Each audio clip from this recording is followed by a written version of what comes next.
할렐루야, 반갑습니다. 오늘부터 올 연말까지 오후 예배 시간 계시록 강해를 할 수 있도록 하겠습니다. 제가 처음 예수님을 영접하고 제가 청년이 되고 하면서 이 계시록에 대한 관심이 굉장히 많았습니다. 그래서 계시록에 관련된 많은 책자들을 보고 또 계시록을 잘 가르치는 데가 있으면 언제든지 달려가서 계시록을 듣곤 했어요. 그런데 제가 계시록을 들으면서 느꼈던 게 계시록을 가르치는 목회자들마다 다 달라요. 물론 조금씩 같은 부분들도 있었지만 대부분 다 달랐고, 또 계시록을 가르치는 목사님들은 하나같이 다른 사람은 틀렸고 내게 딱 맞다고 그래요. 그런데 좋아요, 다 좋은데 계시록을 평신도들하고 함께 나눌 수 있는 책자가 아무리 찾아봐도 없어요. 그래서 우리 평신도들하고 같이 공부를 하는 게 중요하지 않습니까? 그래서 제가 96년도에 이 계시록이 열린다라는 이 책을 제가 편찬하게 되었습니다. 그래서 이 책자는 우리 평신도들하고 함께 계시록 1장부터 22장까지 이렇게 성경을 펴놔 놓고 요 교재를 가지고 혼자 뒤에 답안지도 있기 때문에 공부할 수 있는 그 유일한 책자입니다. 그래서 제가 이 책자를 만들어서 우리 평신도들을 위해서 책을 좀 보급을 하고 가르쳐야 되겠다 싶어서 요 책자를 제가 썼습니다. 그래서 오늘 여러분들은 그 유튜브라든지 이런 데 들어가 보면 요한계시록에 관련된 주옥 같은 그런 강의들이 많이 나와요. 많이 나오는데 달락달락 나오니까 우리 성도들이 헷갈려. 이분의 강사 이야기를 들으면 이분 말이 맞는 것 같고, 저분의 이야기를 들으면 저분 말이 맞는 것 같고, 그래서 그런 유튜브들을 우리가 참 이렇게 잘 골라서 들으면 참 유익한데, 우리가 아무 것이나 듣다 보면 거기에 너무 잘못된 것에 은혜를 받다 보면 우리가 안 되기 때문에 가장 중요한 것은 여러분들이 요한계시록 1장 1절부터 22장까지 하나하나 성경 공부를 통해서 이렇게 내 안에 아하, 계시록의 내용이 이런 것이구나 하고 개념을 정립하는 것이 가장 중요하다. 할렐루야. 그래서 아주 눈에 자극적이고 이런 영상을 보는 것도 중요하지만은 그런 흥미있고 자극적이고 그런 영상보다는 여러분들이 이 계시록 책자 하나하나를 내 앞에 펼쳐두고 공부하면서 내 안에 계시록이 이런 책자다라는 것이 정립이 돼야 어떤 내가 영상을 보더라도 내 안에 딱 정립이 되어 있기 때문에 여러분들이 흔들리지 않고 그 영상에 대해서도 또 새로운 은혜를 받을 수가 있다 이 말입니다. 분별할 수 있다 이 말입니다. 그래서 요즘 계시록이 신천지라든지 하나님의 교회라든지 이런 또 여호와 증인이라든지 이런 잘못된 그런 단체에서 이 계시록을 가지고 장난을 치잖아요. 그래서 여러분들이 이 마지막 때 계시록을 읽고 듣고 지키는 자 복이 있다고 했으니 꼭 이 계시록을 올 연말까지 빠지지 마시고 한번 이왕 오늘 이 자리에 참석했으니까 절대 빠지지 마시고 그 다음에 이 자리에 참석만 해서 공부하지 마시고 집에 돌아가서 베레아 사람처럼 이것이 그러한가 그러하지 아니한가 다시 한 번 더 되새기는, 그래서 마지막 때 계시록의 말씀을 지키는 자 복이 있다고 했으니 이 말씀대로 잘 지켜나가서 하나님 앞에 복된 저와 여러분들이 되시기를 주의 이름으로 축원합니다. 자, 그러면 우선에 우리 계시록에 들어가서 자, 이 계시록은 어떤 책자인가? 여러분, 이 계시록을 기록한 배경이 중요합니다. 계시록을 기록한 배경이 있을 거 아닙니까? 대박해 가운데서 이 계시록을 기록했는데, 당시 이 계시록을 기록할 당시에 그 이스라엘의 상황은 어떤 상황이었느냐 하면, 정치적으로 보면 로마가 이스라엘을 지배해서 이스라엘은 식민지 생활을 하고 있을 때였습니다. 이스라엘이 식민지 생활을 하고 있었지만 로마는 1대 황제 때부터 오늘 계시록이 기록된 게 11대 도미티안 황제 때까지인데 1대 황제 때부터 4대 황제 때까지는 기독교에 대한 그런 대박해가 없었습니다. 물론 예수님은 로마의 대박해에 의해서 십자가에 달려 죽은 것이 아니라 그 유대인들의 관계에 빠져가지고 모함에 빠져가지고 로마의 십자가형을 당했지만 그 이후에 기독교에 대한 여러 가지 복음을 전하는 데 따른 핍박은 있었지만 국가적이고 조직적인 대핍박은 없었다는 것이죠. 그런데 최초의 대핍박이 언제 일어나게 되느냐 하면 제5대 황제 네로 황제 시대 때 기독교에 대한 대핍박이 일어나게 됩니다. 네로 황제가 집권했을 때가 AD 54년에서 68년이죠. 예수님이 AD 33년도에 돌아가셨지 않습니까? 십자가를 졌어요. 54년이니까 예수님이 십자가 지시고 성천하고 난 이후에 한 10년 뒤에, 한 20년 뒤에, 한 30년 뒤가 되겠네요. 그때부터 기독교에 대한 대박해가 시작되는데 이 네로 황제가 처음부터 기독교를 핍박하려고 했던 건 아니에요. 아닌데 네로 황제가 기독교를 대핍박하게 됐던 동기가 있었습니다. 그 동기가 뭐냐면 AD 64년, 그러니까 네로 황제가 황제에 올라서고 난 10년 뒤에 7월 18일 날 로마시에 대화재가 발생하게 됩니다. 이 대화재가 어디에서부터 발생했느냐면 여러 가지 설이 있는데 가장 유력한 것은 로마 정부가 관리하는 유류창고, 그 유류창고에서 불이 났어요.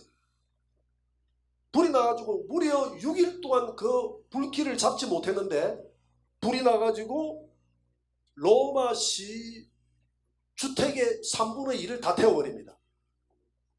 왜 그러냐면 로마시는 목조 건물로 대부분 다 되어 있었거든요.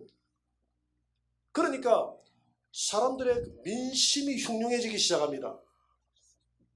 원래 그러잖아요. 나라 민심이 흉흉해지면 누구 잘못이다 그럽니까? 여러분들은 역시 계시록을 배우는 사람 같습니다. 대통령 잘못이다 그러잖아요. 이제 요즘 말로 하면 대통령. 과거에도 그래서 과거에 왕이 잘못해서 그렇다. 그래서 네로를 의심하기 시작하는 겁니다. 네로가 우리가 생각할 때는 조금 그 돈키호테적인 사이코적인 그런 좀 기질이 있다고 우리가 보고 있잖아요. 네로는 자기 스스로 예술가라고 생각했어요. 그리고 위대한 건축가라고 생각을 했는데 아하, 네로가 로마시를 새로 짓기 위해서 일부러 불을 냈다. 이런 소문들이 막 로마 시내에 돌기 시작하는데 잘못했다가는 네로가 쫓겨나게 됐어. 그러니까 네로가 자기에게 오는 정치적인 압박을 누구에게 다 돌렸습니까? 기독교인들에게 다 돌리는 거예요.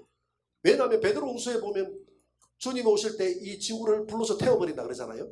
그래서 우리 기독교 지도자들은 늘 그렇게 했어요. 우리 주님이 이 땅에 오실 때 이 세상을 불로서 태워버리고 새 하늘과 새 땅을 창조하게 될 것입니다.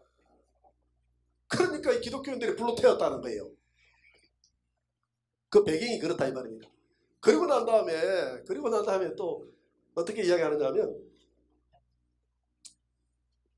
이 기독교인들은 밤만 되면 모여서 사람의 살을 먹고 피를 마시고 하는 이상한 집단이다. 우리 성찬식 하잖아요. 성찬식 할 때 이것은 주님의 살입니다. 이것은 주님의 피입니다. 이러니까 사람들이 생각할 때 무슨 살을 먹고 피를 마시는 희한한 집단이네. 이렇게 해서 기독교인들에게 네로가 다 뒤집어 씌워버려요. 그러니까 그때부터 썩난 이 로마 시민들이 기독교인들을 잡아 나서기 시작합니다. 네로도 기독교인들을 잡아들이라고 이렇게 이야기를 합니다.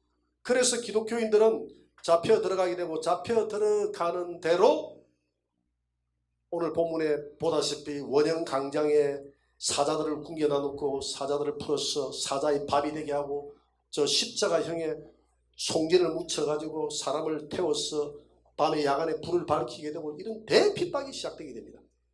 이때에 바울도 순교를 하게 되죠. 로마 네로 황제 시대 때 베드로도 순교를 하게 됩니다. 여러분 쾌바디스라는 영화를 보셨습니까? 쿠바디스 도미네, 주여 어디로 가시나이까? 도미네 주여 쾌바디스 어디로 가시나이까? 이 말이거든요. 이 쾌바디스라는 영화는 그냥 공상으로 해서 만든 영화가 아닙니다. 여러분 성경은 정경이 있고 외경이 있어요. 우리는 정경만 쓰잖아요. 그죠? 천주교는 외경을 좀 집어넣어서 쓰지 않습니까? 외경에 보면 베드로 행전이라는 이 외경이 있습니다. 베드로 행전 외경 35장에서 39장에 보면 이런 내용이 나와요. 어떤 내용이 나오냐면 이 케바디스라는 영화는 베드로 행전 그 35장에서 39장을 배경으로 해서 이 영화를 만든 영화입니다. 그 내용에 보면 베드로가 로마에서 복음을 전하고 있을 때 성도들이 그럽니다. 우리 선생님, 사도님 몸을 피하세요. 베드로 사도님은 앞으로 해야 될 일이 많지 않습니까? 순교는 우리가 하겠습니다. 당신마저 순교하면 기독교가 말살됩니다. 당신은 더 큰 일들을 위해서 피하십시오. 피하십시오. 그래서 베드로가 못 이기는 척하고 새벽에 로마 시내를 빠져나오게 됩니다. 그 베드로 행전 35장에 보면 그런 내용이 나와요. 그때 로마 시내 입구를 빠져나오는데 한 환상이 보이는데 예수님이 십자가를 지고 로마를 향해서 이렇게 걸어가는 모습이 보입니다. 그때 베드로가 주님을 발견하고 주여 어디로 가시나이까? 이게 케바디스 도미네라는 말입니다. 그 영화 제목이에요. 주여 어디로 가시나이까? 그때 주님이 내가 십자가를 다시 지러 로마로 들어간다. 그때 베드로가 무릎을 꿇습니다. 주여 내가 잘못했나이다. 주님 그리하지 마옵소서. 십자가는 제가 짊어지겠습니다. 그래서 베드로가 들어가서 잡혀서 십자가에 거꾸로 매달려 죽게 됩니다. 그게 바로 네로 황제 시대 때 있었던 대핍박이에요. 그래서 네로 황제가 의도적으로 처음부터 핍박하려고 했던 게 아니고 이거는 적흥적이에요. 자기에게 일어났던 로마 대화재 7월 18일 64년 7월 18일에 일어났던 그 로마 대화재를 피하기 위해서 그 로마 대화재의 사건의 내용들을 기독교인들에게 다 뒤집어 씌우면서 기독교에 대한 대핍박이 시작됐습니다. 그래서 네로 황제는 당시에 칭리에 의해서 다 사살 죽게 되죠. 칭리의 반란에 죽게 되고 그리고 난 다음에 네로 황제가 5대 황제 아닙니까? 6대, 7대, 8대, 9대, 10대를 거쳐오면서 한 30년이 지났는데 큰 핍박이 없었어요. 큰 핍박이 없다가 오늘 요한계시록을 기록하게 된 배경이 된 이 도미티안 황제 시대 때 이 도미티안 제11대 도미티안 황제가 AD 81년에서 96년 사이에 집권을 했는데 이분도 마찬가지입니다. 처음에 한 10년 정도는 아주 그냥 잘 집권을 했어요.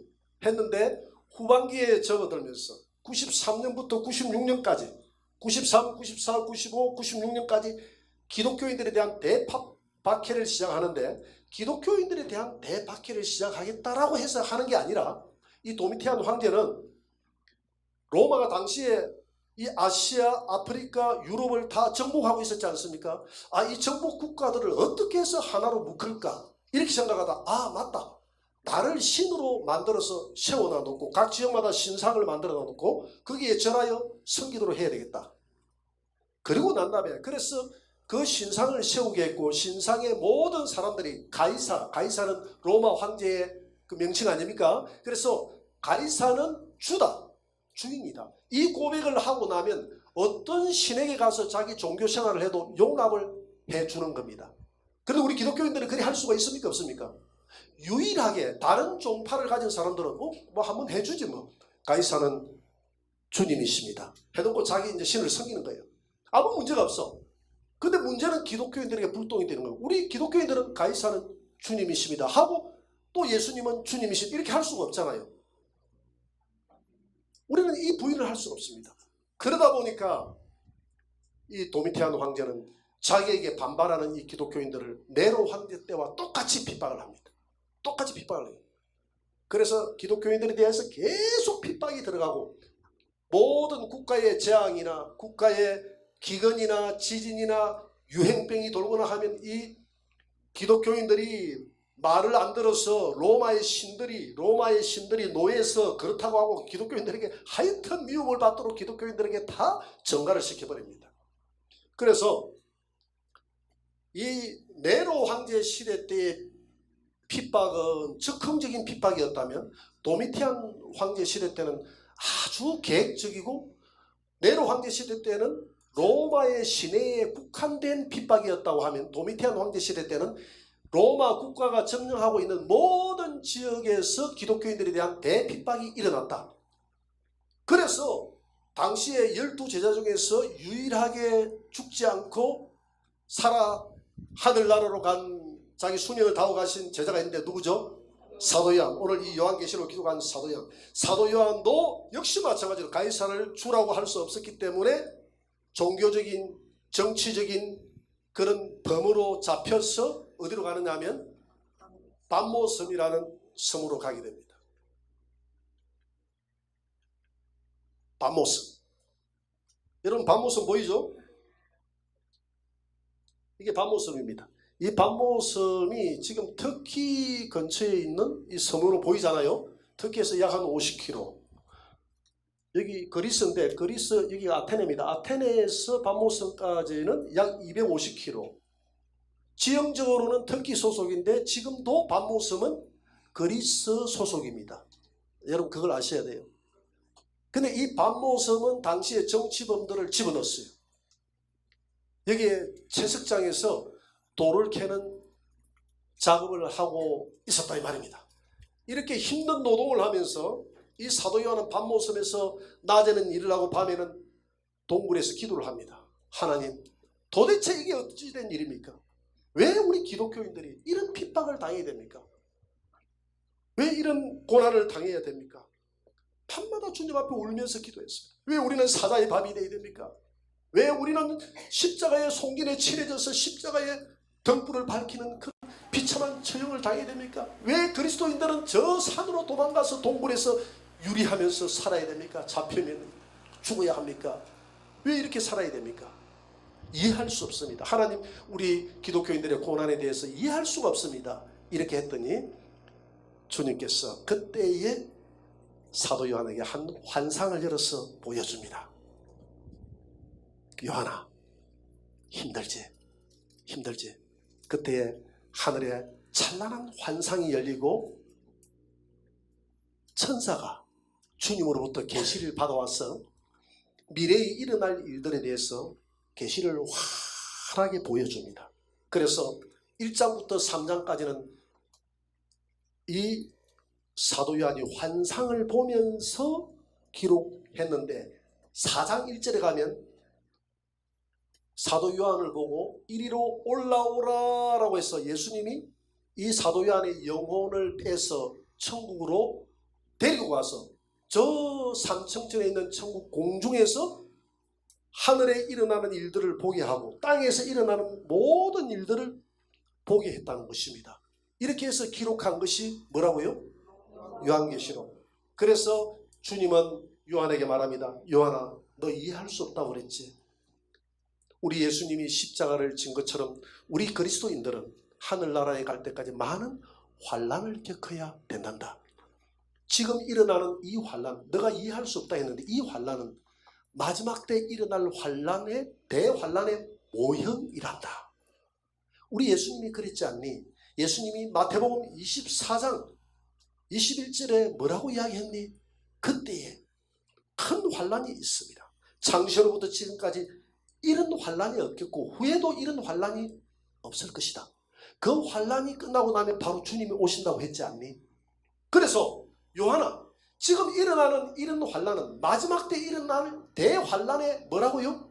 모형인데 대환난 때는 지금 너희들이 받는 이 환난과는 비교할 수 없는 대환난이 있다. 창세로부터 이런 환난은 일찍이도 없었고 이후에도 없는 그런 대환난이 있을 것이다. 왜? 이 세상을 마귀가 지고 있는데 마귀가 마지막 발부등을 치는 거예요. 마지막 발부등을 치는 겁니다. 그래서 마귀를 이 땅에 집어넣을 때까지 하나님께서 우리 성도들과 이 땅에 이 적 그리스도와의 이 싸움의 전쟁이 일어나게 하는 이런 대환난의 시기가 올 것인데 그것을 너는 보고 기록하라, 기록하라. 그렇게 해서 기록한 것이 요한계시록인 줄 믿습니다. 그래서 요한계시록은 AD 95년도 그러니까 도미티안 황제가 93년부터 96년 사이에 대핍박을 했다 했는데 AD 핍박이 절정에 달했을 때 AD 95년도에 밤모섬의 채식장에서 낮에는 기도하고 낮에는 일하고 밤에 기도하다가 환상 중에 받아 쓴 것이 요한계시록이다. 언제 일을? 먼 미래에 되어질 이 마지막 때의 일들을 기록한 것이 요한계시록이다. 할렐루야. 그래서 그러면 이 요한계시록은 아무렇게나 기록된 게 아니고 요한계시록은 구조가 있어요. 구조가 본경과 삽경으로 되어 있습니다. 따라합니다. 본경과 삽경으로 되어 있다. 여러분 1, 2, 3, 4, 5장까지는 본경, 삽경의 구분이 없어요. 그런데 보니까 6장, 8장, 9장 또 15장, 16장, 19장, 20장, 21장, 22장까지는 뭐라고요? 이걸 가리켜서 본경이라고 합니다. 본경. 자, 요한계시록은 이 본경은 어떤 거냐면 사건 진행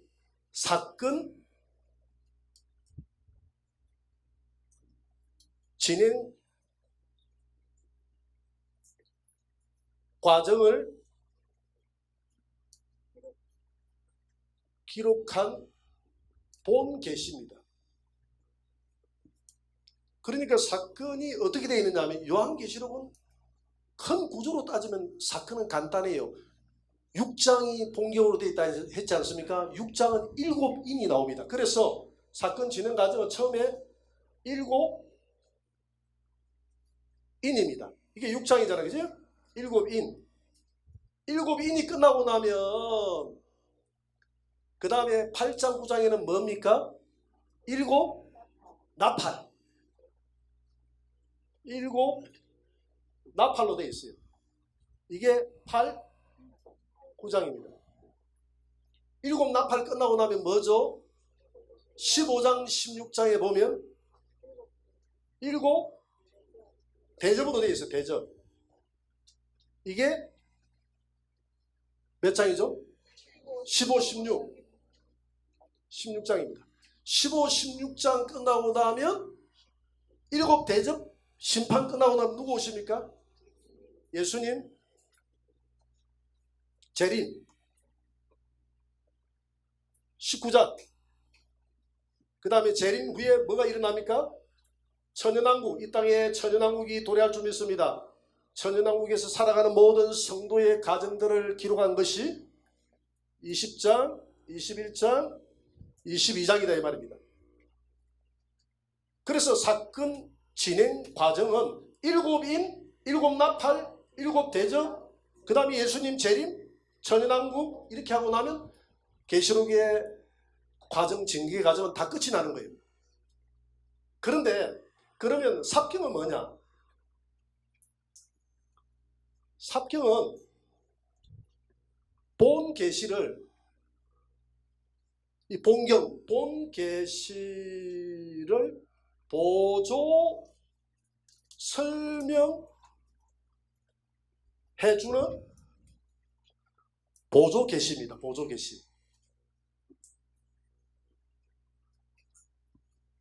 그래서 이 삽경은 몇 장입니까?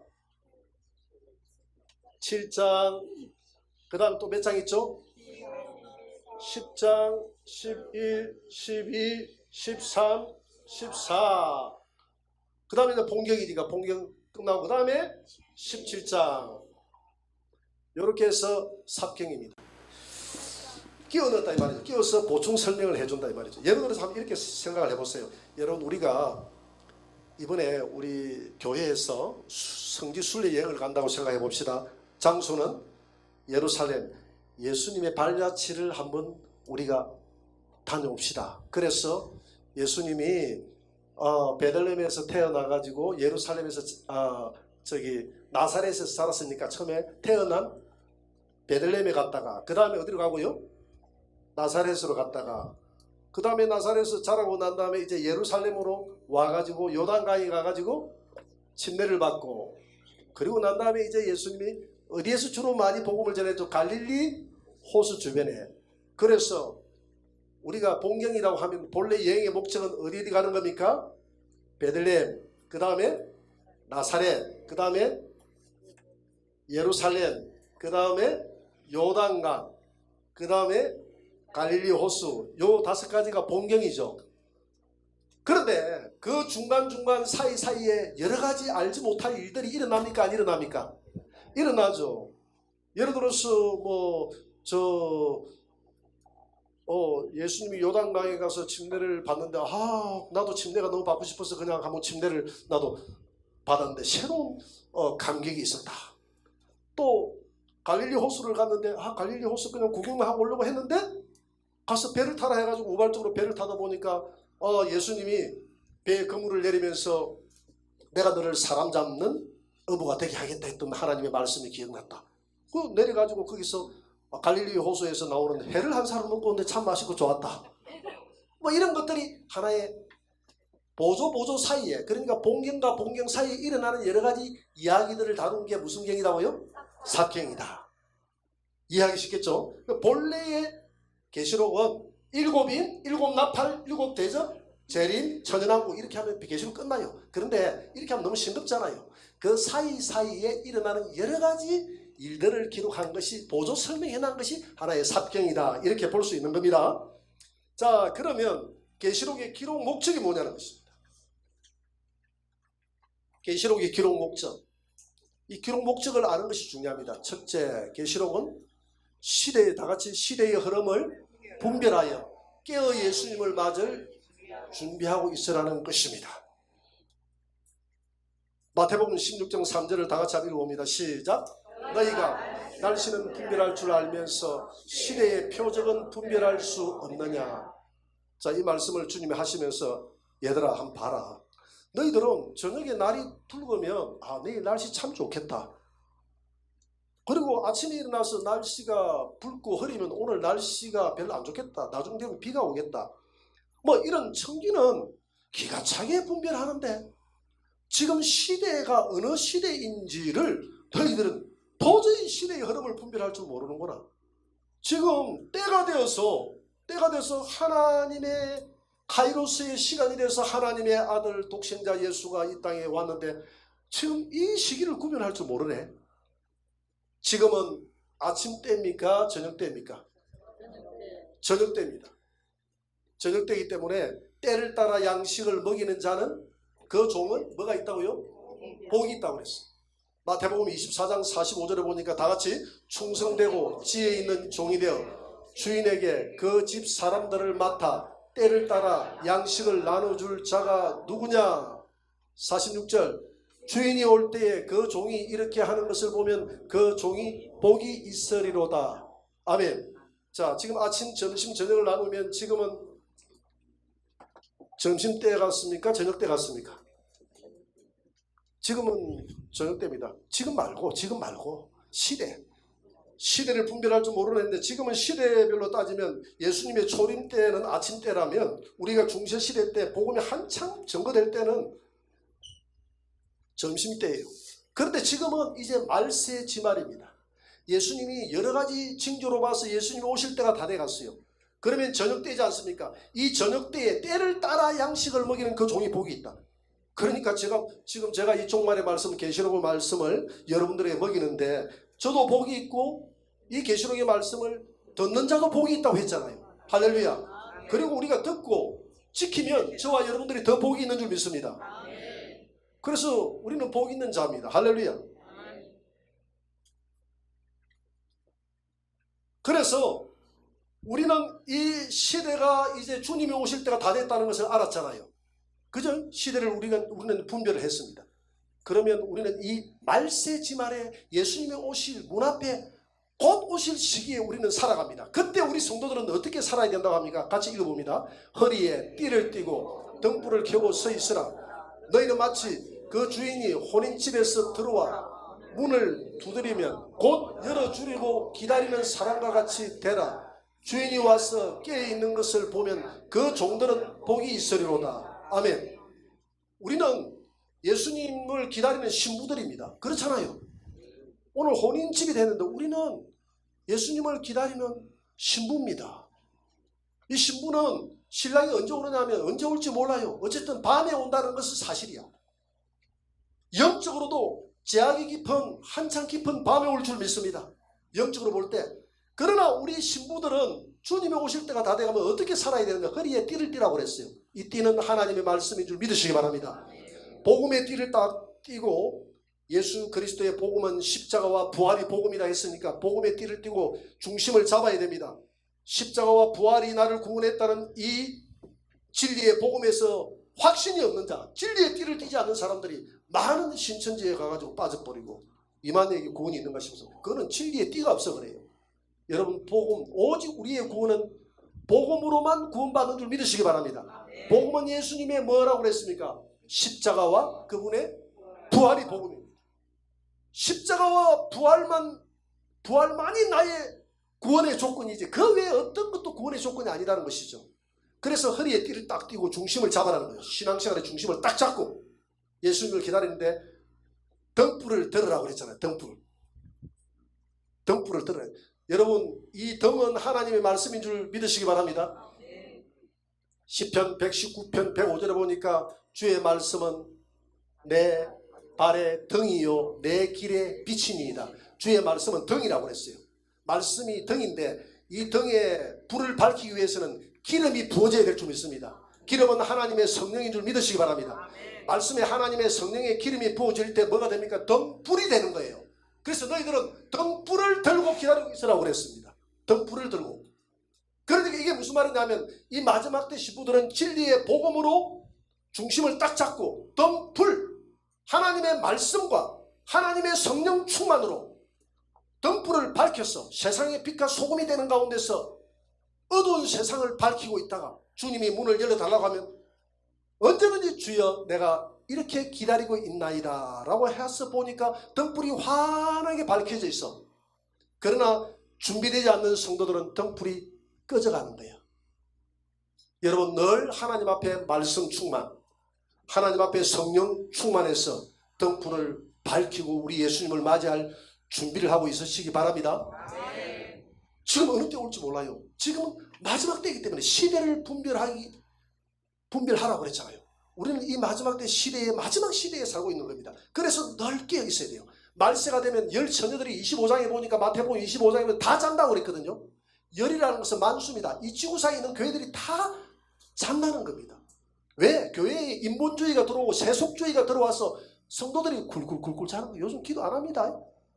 요즘 옛날에는 제가 80년도 뭐 90년도 초 70년도는 막 저 삼각산에 서로 올라가 보니까 자글자글 이게 무슨 소리예요? 개구리 우는 소리처럼 이런 소리들은 지금 하나도 정막만 울려요. 기도는 텅텅 비어갑니다. 교회에서라도 이제 기도 소리가 들리는데 기도하지 않아요. 이게 뭡니까? 기름이 꺼져가는 다 세속화되어져서 성도들이 잔다는 거예요. 라오디게아 성도들처럼 부유하니까 다 졸게 되는 겁니다. 여러분, 이런 상태에서 졸지 마시고 우리는 세상 풍속을 따라가지 말라고 했으니까 살아있는 생명체는 세상 풍속을 역류해서 올라가는 줄 믿으시기 바랍니다. 죽은 생명체는 과거의 장마 시절에 보면 물 흘러내려가는 대로 막대기 하나 나면 막대기는 흘러내려가는 대로 죽었으니까 가잖아요. 그러나 송사리는 거꾸로 올라갑니다. 팍 올라가요. 폭포가 때려도 폭포로 확 차고 올라갑니다. 우리는 하나님의 살아있는 자녀들이기 때문에 이 세상 풍속이 아무리 거세게 우리를 몰아붙여도 우리는 거꾸로 역류해서 하나님 말씀 가지고 천국을 향해서 달려가야 될 줄 믿습니다. 그래서 우리는 허리에 띠를 띠고 날마다 하나님의 말씀과 성령 충만해서 주님을 기다리시기 바랍니다. 두 번째는 계시록을 기록한 목적이 뭐냐면 처음에는 시대를 분별해서 깨어서 세마포 준비하라고, 시대를 분별하고, 두 번째는 성령의 음성을 잘 듣고 신앙생활에 이긴 자가 되라는 것이 이긴 자라고 적었어요. 여러분 책에 이긴 자라고 적어야 됩니다. 이긴 자. 신앙생활에 이긴 자가 되라는 것입니다. 계시록 2장 7절 우리 다 같이 한번 읽어봅니다. 시작. 귀 있는 자는 성령이 교회들에게 하시는 말씀을 들을지어다. 이기는 그에게는 내가 하나님의 나무에 있는 생명나무의 열매를 주어 먹게 하리라. 에덴 동산에서 생명나무 열매를 못 먹고 우리는 물러났잖아요. 우리는 천연왕국에 들어가면 천연왕국은 에덴 동산의 회복인 줄 믿으시기 바랍니다. 그래서 오늘 본문의 내용은 두 가지예요. 하나는 성령의 음성을 들으라는 것입니다. 사람의 음성을 들어서는 안 돼요. 성령의 음성을 듣고 성령의 음성을 따라가면 어떤 자가 된다? 이기는 자가 된단 말입니다. 그런데 우리는 오늘 교회에 오늘 너무 세속적인 인본주의가 너무 들어왔습니다. 유럽 교회들이 인본주의가 들어와서 유럽 교회들이 내려앉았습니다. 미국 교회에 인본주의가 들어갔어요. 우리 대한민국 교회도 이제는 더 이상 성령을 의지하지 않습니다. 인본주의가 들어와요. 그러니까 성령의 음성을 들으라는 것입니다. 인본주의로 돌아가지 말고 신본주의로 돌아가서 성령의 음성을 들으라는 것이죠. 성령의 음성을 듣고 신앙생활에 이긴 자가 되라는 것입니다. 일곱 교회에, 아시아의 일곱 교회에 하시는 말씀인데 당시 아시아의 일곱 교회만 있은 게 아니에요. 여러 교회들이 많이 있었습니다. 그런데 왜 일곱 교회라고 했느냐 하면 일곱은 만수예요. 완전수입니다. 그렇기 때문에 하나님이 예수님이 이 서신서를 보낼 때는 이 지구상에 있는 완전한 모든 교회에 다 보냈다는 거, 일곱 교회에 보냈다는 것은 이해가 됩니까? 일곱 교회만이 아니라 상징적으로 일곱 교회만 왜 선택해서 보냈느냐 하면 이 지구촌에 있는 모든 교회들에게 보낸다는 것을 상징하는 것이다 이 말입니다. 그래서 일곱 교회에 편지하는 건데 하나같이 하는 말씀이 똑같은 말씀이 이 두 가지 말씀이에요. 귀 있는 자는 성령의 음성을 교회들에게 하시는 음성을 들어라. 이기는 자에게 이기는 그에게는 내가 생명과를 주겠다. 힘도를 주겠다. 철장 권세를 주겠다. 이렇게 약속하고 있거든요. 여러분 하나님의 성령의 음성을 늘 듣기 위해서 기도하시기 바랍니다. 인본주의의 음성을 듣지 마시기 바랍니다. 그 다음에 세 번째 목적이 뭡니까? 두 번째는 이긴 자가 되라. 첫 번째는 시대를 잘 분별하라. 두 번째는 이긴 자가 되라. 세 번째는 뭡니까? 신랑으로 오실 예수님을 맞이할 수 있는 세마포 옷을 준비하라. 세마포 옷을 준비하라고 했습니다. 계시록 19장 7절 8절 다 같이 시작. 어린 양의 혼인 기약이 이르렀고 그의 아내가 자신을 준비하였으므로 그에게 빛나고 깨끗한 세마포 옷을 입도록 허락하셨으니 이 세마포 옷은 성도들의 옳은 행실이로다 하더라. 여러분 일곱 나팔 일곱 대접 끝나고 나면 예수님이 재림해서 우리하고 결혼해가지고 어디로 들어간다? 천연왕국에 신혼 여행 가서 영원히 살더라. 이 천연이라는 것은 하나의 무한 충만수거든요. 뭐 천연왕국이 돼서 어떤 분들은 무슨 천년 꼭 천년이 아니다 이렇게 이야기하시는 분도 있는데 그 기간이 중요한 게 아니라 어쨌든 천연왕국이 이 땅에 이루어진다는 사실입니다. 하나님의 무한 충만한 수가 끝나고 나면 우리는 예수님과 결혼해서 한 몸이 되어져서 영원한 천국에서 영원히 살 줄 믿으시기 바랍니다. 그래서 성경의 이야기는 결혼으로 시작해서 결혼으로 끝나요. 누구의 결혼? 아담과 하와의 결혼으로 시작해서 예수님과 성도의 결혼으로 종결됩니다. 그러면 아담과 하와의 결혼은 모든 후에 예수님과의 결혼의 하나의 표상이거든요. 그래서 로마서 5장 14절에 보니까 아담은 오실 자의 표상이라. 아담의 실상이 누굽니까? 예수님. 그러면 하와는 오실 교회의 표상이라. 하와의 실상은 누굽니까? 오늘 교회. 할렐루야. 그래서 아담과 하와가 결혼해서 안식일에 들어갔던 것처럼 아담이 실상된 둘째 아담으로 오신 예수님이 교회를 채워서 천연왕국의 영원한 안식으로 들어가는 그것이 우리 인류 역사의 종결이다 이 말입니다. 결혼은 무엇으로 이루어집니까? 결혼을 지탱하는 힘이 뭡니까? 사랑이잖아요.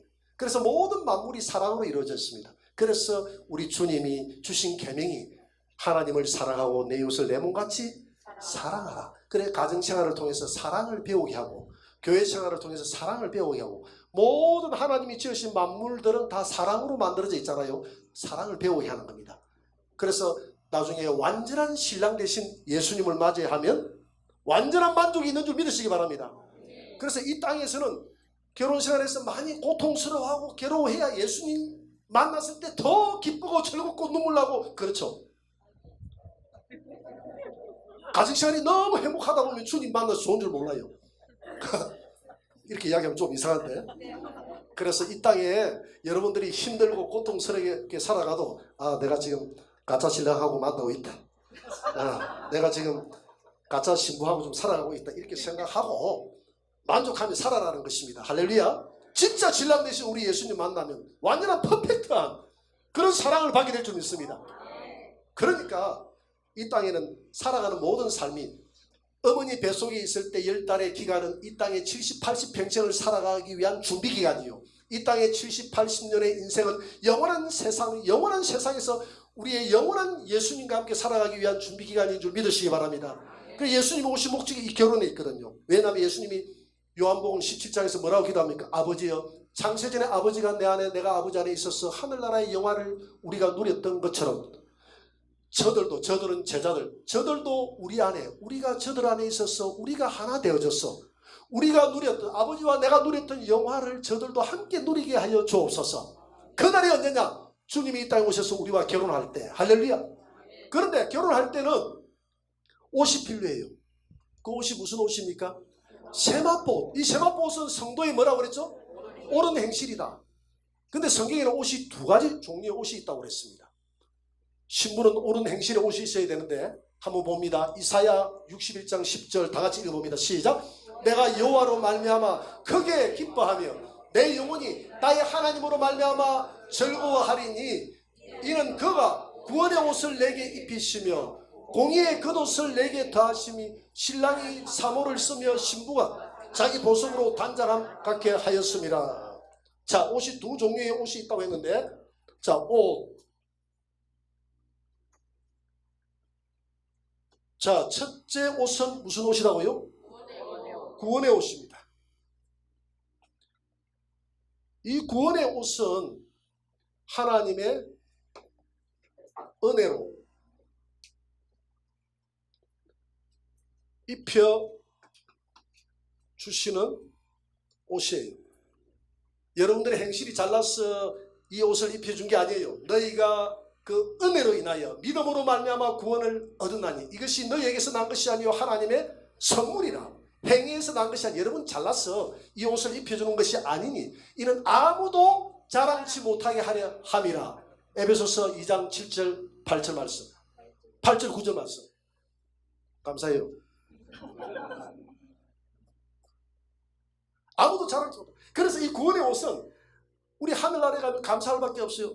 내가 구원받을 수 없는 죄인, 나 같은 죄인을 구원해 주셔서 감사합니다. 그런데요, 여러분 잘 알아야 될 것은 이 주님의 신부, 새 예루살렘 성에서 사는 주님의 신부는 무슨 옷이 있어야 되느냐 하면 오늘 공의의 겉옷이 있어요. 공의의 겉옷. 두 번째, 공의의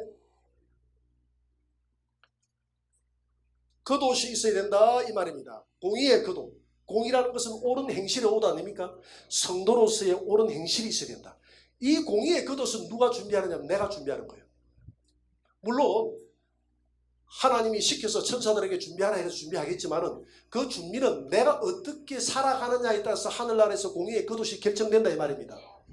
구원의 옷은 일방적으로 주는 옷이지만 공의의 겉옷은 내게 더 한다고 그랬거든요. 그러니까 공의의 겉옷을 입으면 구원의 옷은 속옷이 돼버린 거예요. 여러분 결혼식장에 가는 사람이 이 속옷 입고 결혼하는 사람 봤습니까? 드레스 입고 결혼하잖아요. 그죠? 이게 드레스, 신부들이 입는 공의의 겉옷이에요. 결혼할 때. 근데 이거는 신랑이 사모를 쓰면 신부가 자기 보석으로 단장한 거지. 보석은 내가 끼잖아요. 귀걸이, 그 다음에 손에 가락지, 목걸이. 우리가 결혼하기 위해서 온갖 단장을 다 합니다. 신부가 자기 스스로 단장을 해요. 단장을 해가지고 신랑 앞에 나아가는 거예요. 이게 바로 공의의 겉옷인 줄 믿습니다. 그래서 우리는 성도로서의 옳은 행실이 있어야 돼요. 이 성도로서의 옳은 행실의 옷이 없으면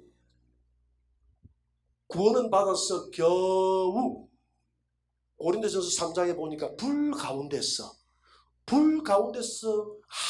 아무런 행실이 없었어. 불 가운데서 구원을 얻었던 것처럼 구원을 얻는다. 여러분 십자가의 강도는 공의의 겉옷을 입었을게요? 못 입었을게요? 십자가의 강도는 공의의 겉옷이 없습니다. 그러나 그분은 구원의 옷을 입었어요. 이해가 됩니까? 이건 내 말이 아니잖아요. 이사야 61장 10절에 이야기했잖아요. 구원의 옷을 내게 하나님이 입혀주시고 그 다음에 공의의 겉옷을 덧 입혀 주신다 했기 때문에 옷이 두 종류잖아요. 그지? 그리고 구원의 옷이 있고 공의의 겉옷이 있는 이 공의의 겉옷은 성도의 옳은 행실의 옷이라. 이 옳은 행실이 있어야 주님의 신부가 된다. 구원은 아무라도 받을 수 있지만, 예수 믿으면 받을 수 있지만 옳은 행실의 옷은 아무나 되는 게 아니다 말이야. 왜? 이 성도들은 예루살렘 성에 들어와서 무슨 노릇할 사람들?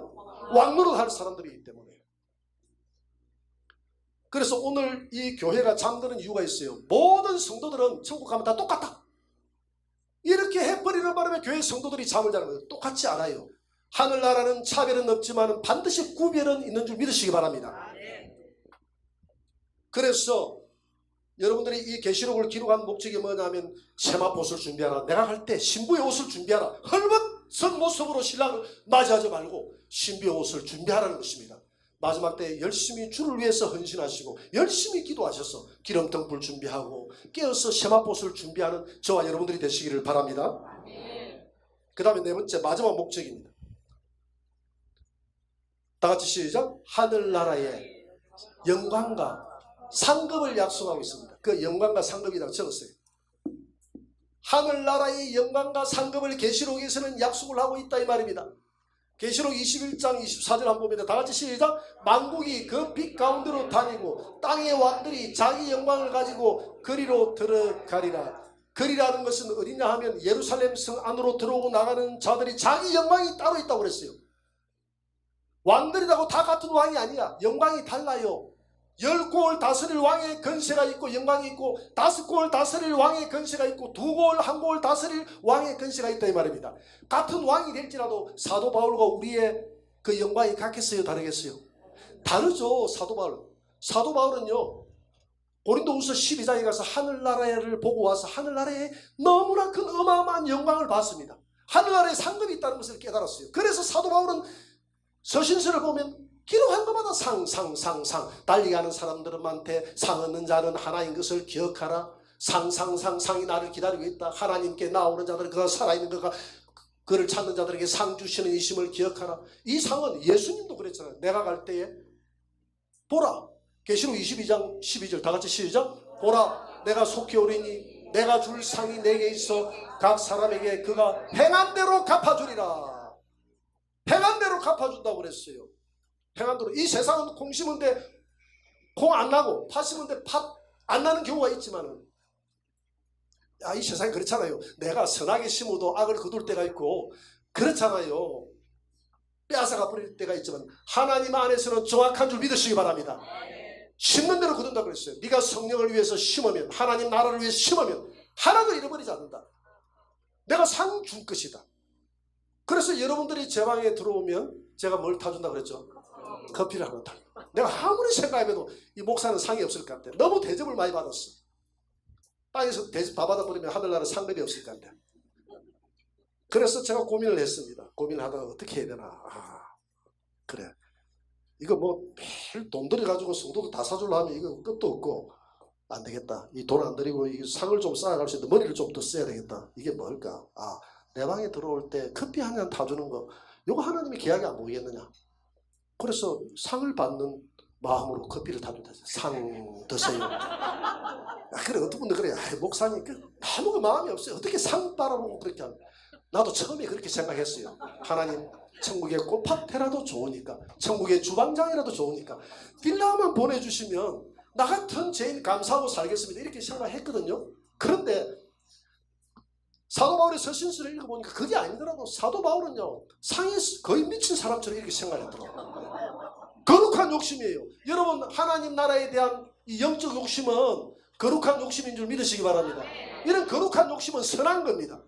선한 거예요. 그래서 찬물 한 그릇이라도 물 한 그릇도 대접하면 상을 잃어버리지 않는다고 했는데 이 커피 한 잔을 대접하면 상이 얼마나 있겠나 싶었어. 그 상 참 많이 지금 제가 쌓아놨어요. 근데 입으로 너무 자랑을 많이 해서 지금 없어졌는데 나팔을 불지 말라 했는데 제가 지금 나팔을 너무 불어가지고 내 상 쌓아놨다고 나팔을 내가 이런 좋은 일을 한다고 이렇게 상을 너무 해가지고 이 커피에 대한 상은 없을 것 같아요. 그래도 내가 이 이야기를 하는 것은 나는 비록 커피에 대한 상이 깎일지라도 여러분들만큼은 하나님의 일을 할 때에 내가 모든 여기서 티끌 하나 주는 거, 주방에 가서 봉사하는 거, 성도를 사랑으로 전화 한 통 하는 것, 기도 하나 하는 것, 이런 거 하나같이 상이 다 있다는 사실을 우리가 기억하고 살아가면 하나도 헛된 것이 없이 날마다 하늘나라에 대한 소망이 더 깊어질 줄 믿습니다. 이 비밀을 누가 깨달았냐면 바울이 고린도서 12장에 삼청천의 하늘나라에 가서 가히 들을 수 없는 음성을 듣고 하늘나라의 영광을 보니까 하늘나라에 엄청난 상이 있다는 걸 깨닫고, 잠시 잠깐 이 세상에 있는 것은 배설물처럼 버리고 내가 영원히 살아야 될 하늘나라를 바라보고 살아야 되겠다. 할렐루야.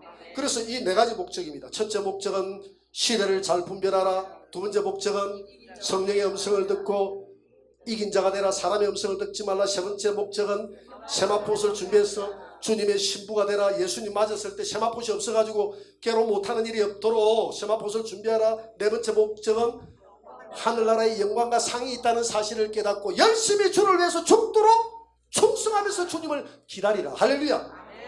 그래서 계시록을 마지막 결론을 내리면, 이 계시록을 배울 때 사람들이 안 배우려고 그래요. 왜? 너무 겁이 나고 두려웠어. 여러분, 계시록은 두려움의 책이 아닙니다. 왜 계시록에 대환란이 일어나죠? 여러분들의 기도 때문에 일어납니다. 여러분들이 요한계시록 8장 3절 5절의 이후에 보면 성도들이 하늘나라에서 땅에서 이 땅에 있는 악을 없애주시고 하나님의 나라가 빨리 예수님 가서 악을 없애주시고 이 땅에 공의가 지배하는 세상이 되게 해주십시오 하고 순교자들이 주님 앞에 간절히 기도합니다. 또 땅에서도 천사가 기도를 받아가지고 하나님 앞에 올라갑니다. 그 기도를 받으시고 주님이 재단에 불을 담아다가 대접에다 쏟아 부었는데 그 불이 땅에서 일어나는 대환란이라. 대환란은 누구 때문에 일어난다고요? 내 기도 때문에 일어난다. 그러면 대환란에 들어가지 않기 위해서 기도하지 맙시다. 그래서 사람이 자기 모순이잖아요. 자기가 기도해가지고 하나님의 나라가 임하게 해주옵소서 하니까 계시록은 너무 무서워서 나 이 환란 싫어. 나 공부 안 해. 이게 자기 모순이잖아요. 자기 때문에 이 대환란이 일어나는데 왜 하나님이 내 기도 듣고 이 땅을 지금 심판한다고 지금 계시록에 이 마지막 사건이 일어나는데 심판을 통해서 마귀도 없애버리고 악을 없애버리고 주님 재림에서 에덴 동산을 다시 회복하겠다는 그게 계시록 약속 아닙니까? 그래서 계시록은 불신자들에게는 심판의 책이에요. 두려움의 책입니다. 그러나 우리 믿음의 사람들에게는 이런 환란 속에서도 내가 너를 지킬 것이다. 내 신부야. 내가 너를 지킬 것이다 라는 약속의 책이고 또 사랑의 편지입니다. 나의 신부야, 나의 신부야. 두려워하지 말라. 이런 상황 속에서 두려워하지 말라. 너는 뭘 해야 되느냐? 정결한 신부 단장하라. 신부 단장하라. 세속과 섞이지 말라. 섞이지 말라. 음녀 바벨론의 생활을 하지 말라. 계시록 12장에 있는 해를 입은 여자처럼 오직 해는 예수 그리스도니까 예수 그리스도로 옷 입고 신랑 대신 예수님만 기다리는 정결한 신부가 되라. 고린도서 11장 2절에 보니까 바울이 목회하는 목적이 있었어요. 목적이 뭡니까? 내가 너희를 정결한 신부로 주 예수님께 중매하려 함이라. 여러분, 우리가 주님을 맞이하려고 하면 어떤 신부가 되어야 된다고요? 정결한 신부. 그래서 요한계시록 17장 18장에는 주님이 바벨론 음녀 세상을 사랑하고 세속화되어 있는 세상을 다 멸해버리고 19장에 재림하는 모습 아닙니까? 여러분, 이 마지막 때에는 잘못하면 우리가 세속과 섞일 가능성이 많아요. 여러분들 안에 오직 예수님만 사랑하시기 바랍니다. 다른 사상이 우리의 믿음의 잔 안에, 이 잔 안에 섞인 잔이라고 했는데 17장에 보니까 섞이지 마시길 바랍니다. 요즘 너무 많이 섞여요. 너무 많이 섞여요. WCC라 해가지고 중들도 모으고 너도 모으고 세상의 평화와 인권이라 해가지고 다 섞여버립니다. 이렇게 하면 안 돼요. 이거는 음녀 바벨론의 생활이에요. 어둠과 빛이 섞일 수 없다고 그랬어요. 절대 섞일 수가 없는 거예요. 우리는 이 어두운 세상을 살아가되 마치 바다 안에 헤엄치고 살아가는 물고기들이 바다에서 마음대로 헤엄치고 살아가도 짠물이 들어오지 않는 것처럼 우리가 이 어두운 세상에서 마음껏 살아가도 세속이 우리 안에 들어와서는 안 된다 이 말입니다.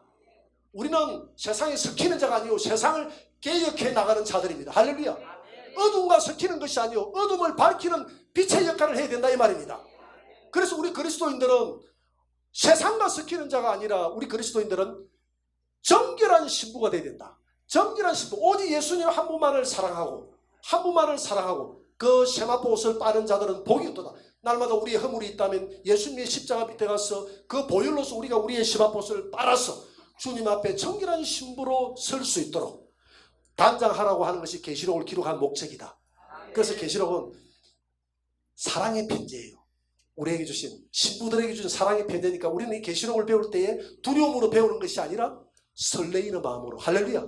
여러분 편지 읽을 때, 애인에게 편지 올 때 아이 두려워, 오 두려워 이렇게 읽습니까? 아니면 설레이는 마음으로 이렇게 읽습니까? 제가 결혼하기 전까지는 군에서 편지가 많이 오더라고요. 딱 결혼하고 나니까 편지가 탁 끊겨버리대요. 편지가 다 끊기고 났는데 그 다음부터는 세금 증명서만 와도 기분이 좋더라고. 와 이거 오랜만에 받았다. 이 편지는 하나님 우리에게 주신, 예수님이 우리에게 주신 사랑의 편지입니다. 그러니까 계시록은 절대 안에 일어나는 모든 이런 사건들은 세상을 심판하는 것이지 우리를 심판하는 것이 아니다 이 말입니다. 세상 가운데 우리를 지키겠다는 하나님의 약속이고, 이런 가운데서도 내 신부는 결코 하나님의 사랑의 손길에서 벗어나지 않고 결국은 세마포스를 입고 나와 함께 부활이요 생명 되신 우리 예수님과 결혼해서 새 예루살렘 성에서 영생 복락 누리고, 내 신부야 우리가 하나 되어 영원 살아가자. 참고 기다리라. 이복룡이가 춘향에게 참고 기다리라. 그 춘향이는 끝까지 절개를 지키며 기다리잖아요. 그런 마음으로 신랑 되신 예수님을 기다리라는 것입니다. 그렇게 해서 기록한 책이 뭐라고요? 요한계시록이다. 여러분 설레이는 마음으로 요한계시록을 배우시기 바랍니다. 다음 주에 또 제 의견을 볼 수 있도록 하는데, 다음 주에 여러분 오실 때 계시록 1장부터 22장까지 한 번 다 읽고 오는 것이 숙제입니다. 다 읽어야 돼. 한 번만 읽어서 10번 읽으라면 아무도 안 읽을 것 같고 해서 한 번만 읽어서 한 번은 다 읽을 수 있죠.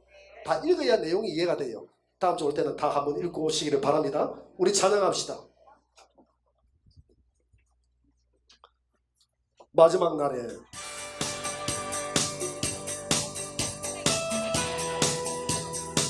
이제 이거 조금만 더 켜주세요. 됐어요.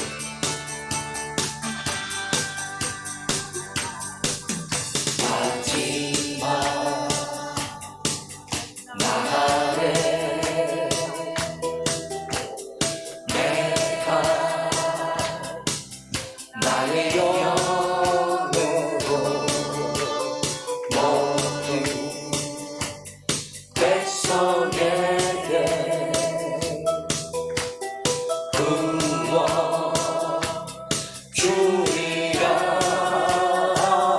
우리의 자녀들은 영원할 것이요 청년들은 환상을 보고 자비들은 꿈을 꾸리라.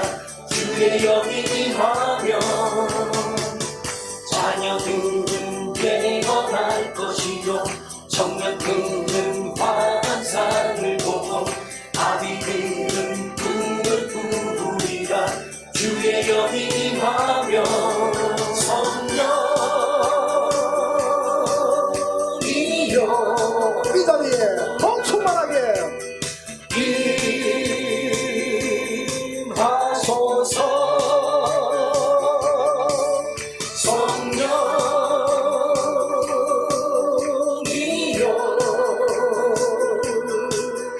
우리에게 임하소서.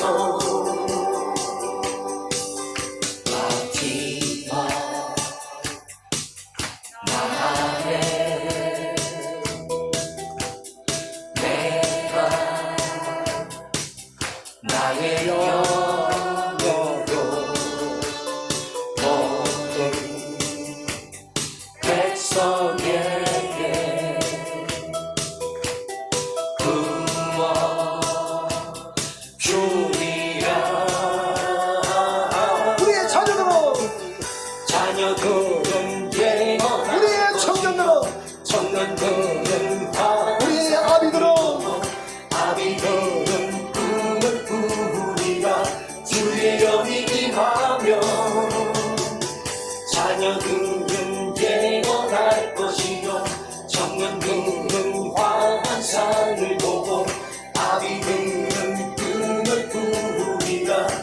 주의 영이 임하면 성령이여 우리에게 더 충만하게 임하소서. 하나님 우리에게 성령을 부어소서. 이 마지막 때에 사명을 감당하게 하소서. 기름 뜰 준비하게 하소서. 우리에게 임하소서. 자녀들은 영원할 것이요 청년들은 환한 산을 보고 아비들은 꿈을 꾸리라. 주의 영이 임하면 자녀들은 영원할 것이요 청년들은 환한 산을 보고 아비들은 꿈을 꾸리라. 주의 영이 임하면 성령이여 더 충만하게 임하소서. 성령이여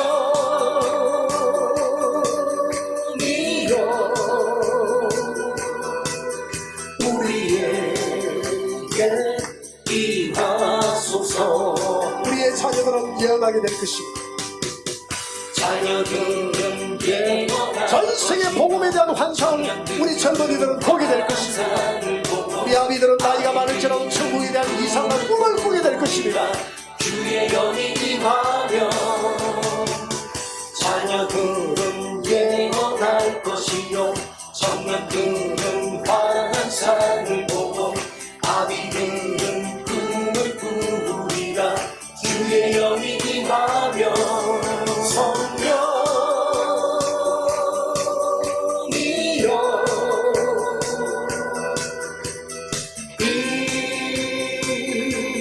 임하소서. 성령이여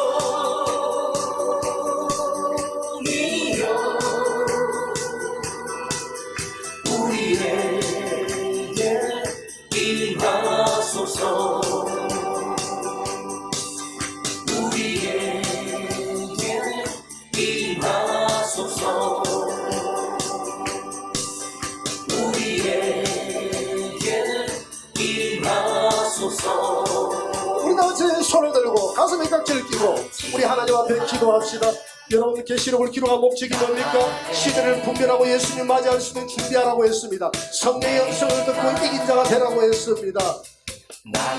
신랑으로 오신 예수님을 맞이할 세마포스를 준비하라고 했습니다. 하늘나라의 영광과 상급이 기다리고 있으니 인내하며 하나님의 일을 충성스럽게 하라고 했습니다. 그날을 바라보며 우리가 날마다 하나님 내가 공의의 겉옷을 준비하며 이제 마지막 때가 되어서오니 시대를 분별하여 주님을 이 땅에 오실 주님을 준비할 수 있는 저희들 되게 하여 주옵소서. 날마다 깨어서 하늘을 바라보게 하여 주옵소서. 우리의 소망을 땅에 두지 말고 하늘나라에 두며 살아가게 하여 주옵소서. 우리 다같이 주여 외쳐 기도합니다. 주여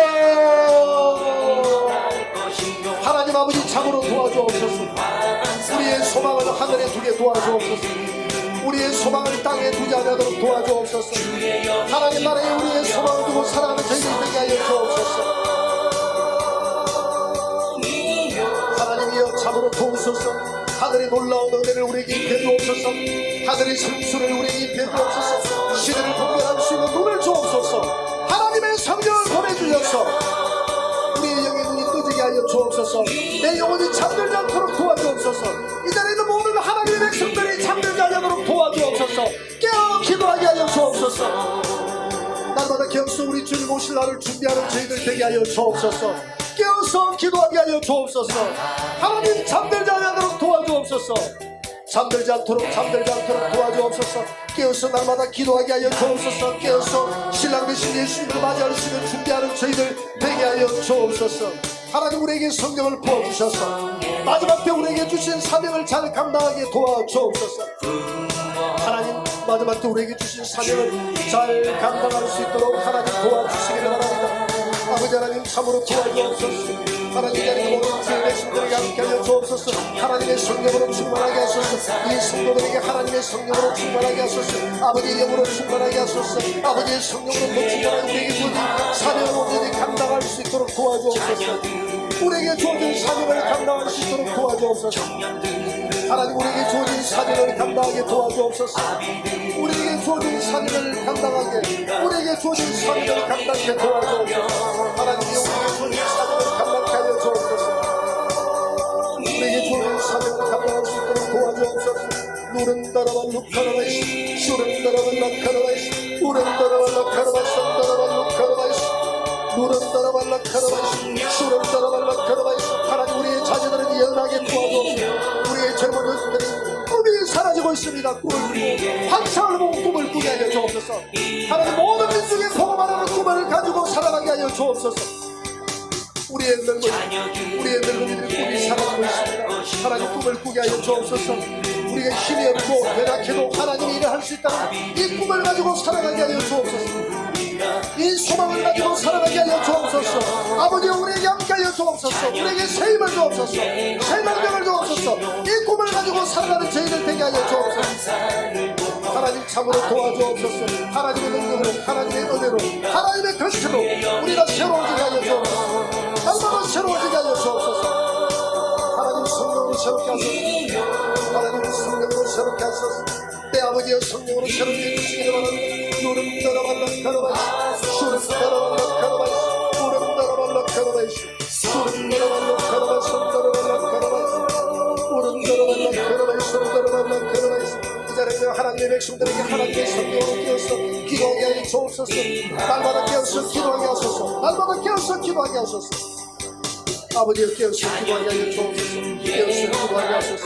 깨어서 기도하게 하여 주옵소서. 하나님 우리에게 깨어서 기도할 수 있는 능력 가운데 허락하여 주옵소서. 하나님 날마다 세마포를 준비하는 저희들에게 하옵소서. 세마포를 준비하는 저희들에게 하여 주옵소서. 주여 원합니다. 주여 원합니다. 세마포를 준비하는 저희들에게 하옵소서. 날마다 깨어서 기도하게 하여 주옵소서. 내 잠들어가는 영혼이 깨어나게 하여 주옵소서. 하나님 사도의 역사가 이 교회에 일어나게 하소서. 사도의 역사가 다시 한번 일어나게 하여 주옵소서. 하나님 사도의 역사가 다시 한번 이 땅에 이 교회 위에 하나님 놀라운 사도의 역사가 일어나게 하여 주옵소서. 하나님 사도의 역사가 다시 한번 일어나게 하여 주옵소서. 놀라운 하나님의 역사가 다시 일어나게 하여 주옵소서. 하나님 성령으로 충만하게 하소서. 아버지 영으로 충만해지는 은혜가 있도록 도와주옵소서. 하나님의 영으로 충만하게 하소서. 아버지의 영으로 충만하게 하여 주옵소서. 아버지의 성령으로 충만하게 하옵소서. 하나님의 영으로 충만하게 하소서. 아버지의 영으로 충만하게 하소서. 하나님의 영으로 충만해지게 도와주옵소서. 아버지의 영으로 충만해지는 복된 신도들이 되게 하여 주옵소서. 노름 따라발라 카라바이스, 슈름 따라발라 카라바이스, 우름 따라발라 카라바이스, 슈름 따라발라 카라바이스, 와이슈나이 따라발라